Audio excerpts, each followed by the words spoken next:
అండి ఈ 2 రోజులు అవుతుందండి దొండకాయలు కోసి. ఇప్పుడు మళ్ళీ దొండకాయలు ఉన్నాయండి.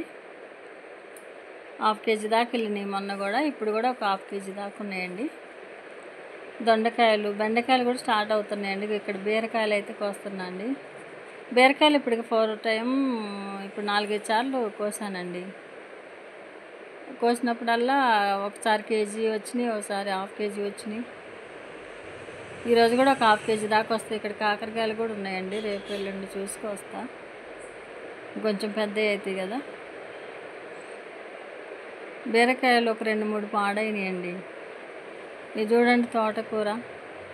కింద కూడా కొంచెం ఉందండి తోటకూర. ఇదైతే సరిపోద్ది కూరకి. అలాగే ఇది కూడా కోసేస్తానండి. చూస్తుంటేనే తినాలనిపిస్తుందండి. ఎంత బాగుందో తోటకూర అయితే. ఇది ఆకులు కోసేస్తే బాగుంటుందండి. కిందకి వెళ్ళిన తర్వాత అంత ఆకులు కోసి